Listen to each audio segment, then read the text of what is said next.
Good evening, everyone, and welcome to another edition of On the Glass. I am your host, Brandon Abels, and what a time it is to be a sports fan. We got the NBA going on. We got NCAA men's and women's basketball going on. The XFL going on. And now, just recently, pitchers and catchers and Major League Baseball is back underway, and that is what we're going to be discussing on this episode of On the Glass. Yesterday, Major League Baseball announced some rule changes going into effect immediately for the 2020 Major League Baseball season, and I would like to talk about one of those in particular. The new rule is now when a relief pitcher comes in, they must face 3 batters. Major League Baseball is doing this in order to try to speed up games, and I think it is a pretty good move to do so. Oftentimes in baseball, when relievers were coming in, they were facing 1 batter at a time. There'd be a big left-handed bat in the lineup, and then the manager for the pitching team would change to left-handed hitter and just pitch to that one guy. And then another pitching change would take place, and then maybe another pitching change. 3 outs, 3 pitchers happen pretty often in Major League Baseball. And when a pitching change happens, it takes some time. You got the manager coming out to the mound and signal that a new pitcher is going to come into the game. The pitcher comes all the way out of the bullpen, throws some warm-up pitches, and then we get going again. This takes some time, okay? So Major League Baseball games are very long in the first place, and then when you were adding on these pitching changes, it would take even more time. So the 3 batter minimum, I feel, is going to speed up the game. How substantially it's going to speed up the game, I'm not sure, but it is a step in the right direction. Another step that they wanted to do to try to speed up gameplay, that managers now have 20 seconds to challenge a call instead of 30. This is only a 10-second change, so I'm not exactly sure how much this is going to affect the flow of the game and the speed of the game, but it is another step in the right direction. One thing that I would like Major League Baseball to look at is batters stepping out of the batter spots, redoing their gloves and all that kind of stuff. It happens dang near after every pitch. And this takes time. You know, it might be only 10 seconds at a time that a batter steps out, adjusts their gloves, takes one little practice swing, whatever the case may be. But over the course of a game, this time adds up to minutes. And when your games are lasting 3.5, 4 hours as is, if it goes into extra innings, there's no telling how long your game's going to last. This becomes an issue. So I would like, at some point, Major League Baseball to look into that. But for now, these changes with the pitching and all that kind of thing is going to help speed up the game. Let's look at more stuff down the road to help speed up baseball games, and I think we could be on to something. Something else that happened yesterday, and this one blew my mind. Everybody knows that the Houston Astros were involved in the controversy of the sign stealing controversy. We have touched on that previously on the Glass. And these guys had weeks, months even, to prepare a statement for when spring training got up and going.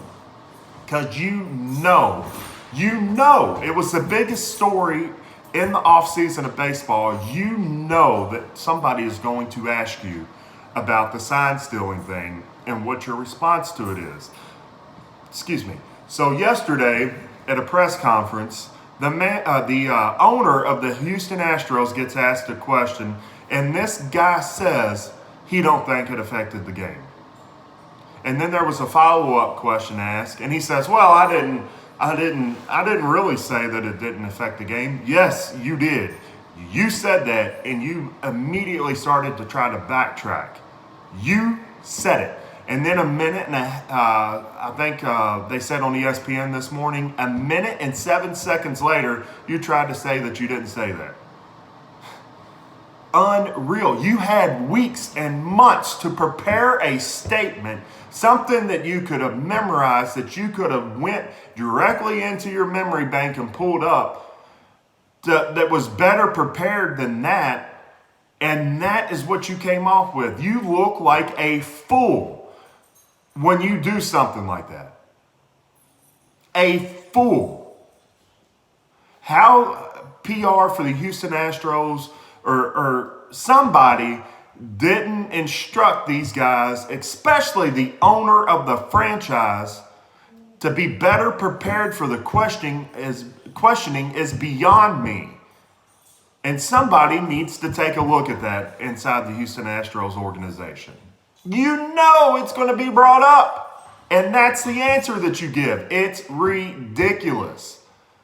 Come on, man. Do better. You're a billionaire. Do better. It's not hard. Prepare. You know it's coming. Prepare. Ugh. And then also kind of related to the sign stealing thing is the Boston Red Sox are waiting on their punishment to come down. Rumor has it it's going to come down next week, and it's not going to be as substantial as it was to the Houston Astros. Apparently, they have absolutely no evidence that suggests that the Boston Red Sox were stealing signs in the 2018 season. So that's good. The Red Sox are probably going to get off unscathed out of this thing, although their manager did lose his job, which might not be a bad thing. But this sign stealing thing, it's still kind of developing. It's probably going to be a story at least for half of the season until the All-Star break.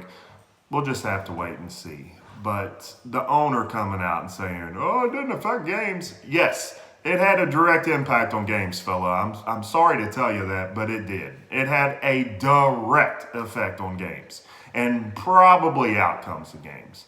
So be better prepared next time. Use your head. Use your PR people. Something. Anything. Almost anything is better than what you said yesterday. Almost anything. Except for maybe coming out and saying, yeah, we stole signs, so what? That would have probably been worse. But what you did yesterday was pretty bad too. So, agree with me, disagree with me? Hit the comments below. As always, like and share these videos. Hit that big red subscribe button right down here so you can be the first to know when On the Glass releases a new video. Be sure to like and subscribe, please. We're doing well on these videos so far.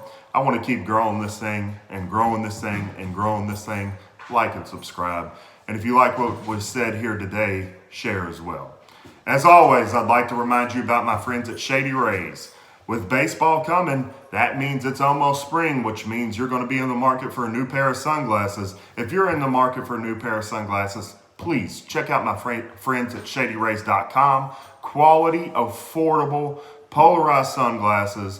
You can't get much better than that. But you can because they offer a free lifetime warranty. If you lose your pair of Shady Rays, if you break your pair of Shady Rays, or if you need a pair of Shady Rays so you're lying to the media and you need to cover your eyes, ShadyRays.com. If you lose or break a pair, hit them up, tell them what happened, pay for shipping, you get a new pair of sunglasses. If you're in the market for some sports gear, if you want to rock your favorite sports team, hopefully it's not the Houston Astros, be sure to check out my friends at Sports Mania. They are located in Jacksonville Beach. They're also online, sportsmania.com. And be sure to give those guys a like as well. If you want to get in contact with me, ontheglass34@gmail.com. ontheglass34@gmail.com. Questions, comments, concerns, anything you would like me to talk about in upcoming episodes of On the Glass, ontheglass34@gmail.com. You can find me on Facebook, On the Glass, and also on Twitter, @BigTicketAbles. And that's once again, @BigTicketAbles, all one word, on Twitter. But for now, this has been another episode of On the Glass. I am your host, Brandon Ables, and we'll see you next time.